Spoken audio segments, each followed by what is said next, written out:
Hi class, this video is going to show you how to open up the vector file for your light trinket and do some basic editing. To get the file, you'll need to go to sciencearium.com and you'll see this first post of resources for light trinket class. That's you guys. Down here in the files is the light trinket vector file. Go ahead and click on that. It'll open up in my Google Drive here. And you see these are all the different files that are going to make up your trinket. This top row is the clear acrylic that'll make up the sides, and then this last piece is the top, and then these bottom ones are the different tops and bottoms, and that's what we're going to be editing. So you'll need to download this, click on this download current version, and open that up into Illustrator. So I've already got mine open here in Illustrator. So we've got the same files. To show you how all of this goes together, you can see the finished one in the class, but basically you'll have the clear acrylic that'll be the sides, and that kind of has this rough jagged edges. The wood one has the very outer edge, and then this is how then the rechargeable battery, touch button, trinket, and LED will all fit inside of there. So zooming back out here. If you wanted to adjust the roughness of the sides, what you can do is select the object. Now, so they're all grouped. So what you'll need to do is double click on it, and that will then isolate just that object. And you'll then want to, in this case, I guess I've got multiple objects. Eventually get it down so you have just this outline one. You'll notice that the jagged edge isn't actually the line that's drawn. What that is an effect. And so to edit that effect, what we need to do is go to the object menu, then path. Oh, sorry, not that one. Go to the effects menu, distort, transform, roughen, and I've got this one set. The size is 1%. Now you don't want to adjust the size, but you can adjust other things. I'll show you. So we go to effect, and then what was it? Distort and transform, and roughen. And here we want to keep the size at 1%, but we can then adjust the amount of detail on here. So then a higher detail is going to make it more jagged.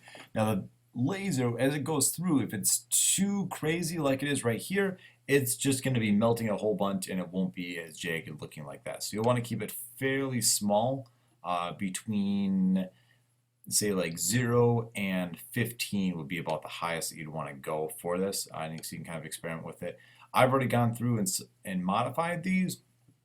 So if you want one that was really smooth sides, or all of the sides were even more jagged, you could, but you'd want to limit yourself to like around 15, 16 for the sides. All right, so that is how to adjust the sides if you wanted to. Really what it's going to be is we're going to be modifying the top. So this top I already changed, and I'm going to show you guys how I did that. So first thing I'm going to do is copy and paste that original top, and I'm going to rotate it around. I just kind of think of it as like a triangle with the skinny part on top. All right, so I want to edit this grouped object. So I'm going to double click on it and just delete that text.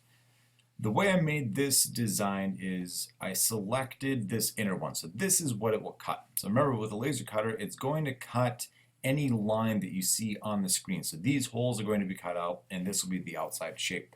And so you really need to keep that in mind when you kind of think about what you want to have as a design, that all the parts will need to be connected with the edge.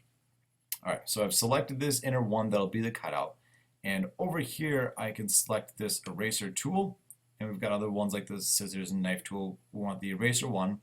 And I'm basically just erasing parts of the object that's on there. So you can do some really cool, like, I don't know, you just draw squiggle lines. Who knows what you're going to draw? One thing to kind of keep in mind when you're drawing your shapes is that if you draw something in the middle, this is going to be cut out from everything else. So it's just going to be hanging freely from there. It's not attached to the sides. So this would be difficult to glue to the top. You can always attach it to sides. But here, I would kind of worry that this piece is a little bit vulnerable and it's attached only at one spot. So if you're throwing this in your bag or something, say if this piece of wood got snagged on some piece of fabric, you'd potentially then be able to rip this piece of plywood off. So just try and have it connected in at least 2 spots or so to kind of give it some extra strength.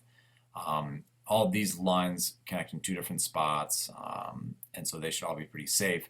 Just don't want to have one big piece that's hanging out in the middle to snag on other things. So if I want to leave it at that, I'm click away, and I now have my abstract design. You can go ahead and add in different shapes as well. So I'm going to copy this and paste it again and make another shape. So I'm just going to rotate it around, double click to like isolate that object, and let's see here. So I'll zoom in on this one, and this time I want to add some shapes. All right, so if we want to use these different shapes, we've got rectangles and a whole variety of different options. So let's say you want to add a star. So we can add this star tool, and I'm just going to go ahead and draw this in there.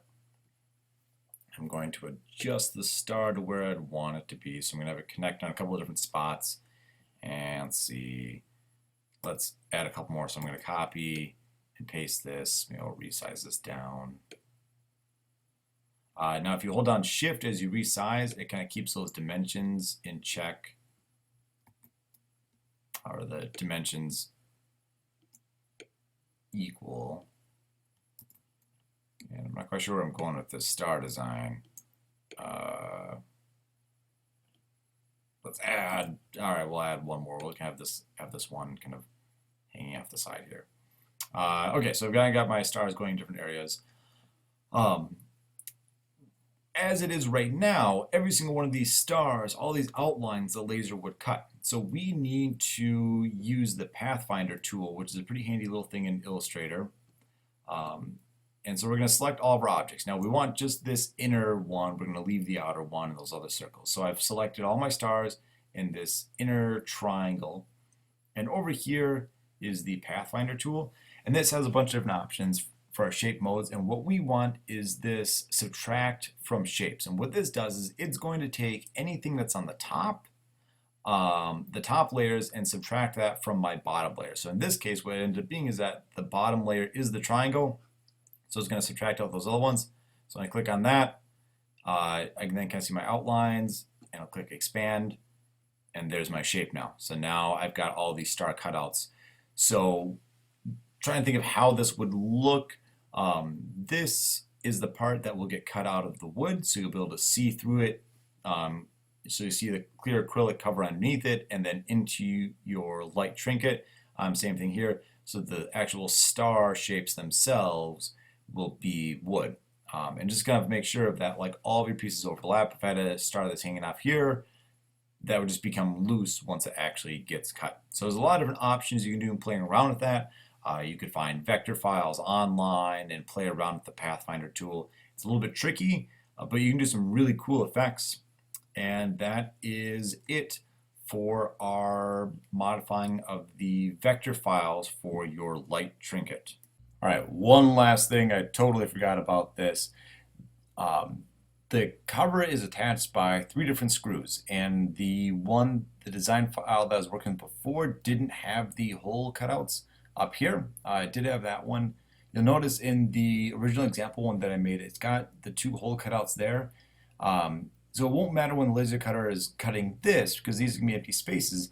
It's just you have to make sure that it will cut that out so that the screw will kind of go down flush against there. So basically you just need to make sure there's enough clearance around that. So looking at my other designs, when you copy and paste this one, like this one, the star could have been right over that, which could have caused a problem. So just kind of keep in mind of when you copy and paste it to be mindful as to where those screw holes are, and just kind of give yourself, you know, maybe like 1/8 of an inch clearance around the hole that's going to be cutting, just kind of so that you're able to put the screw in all the way.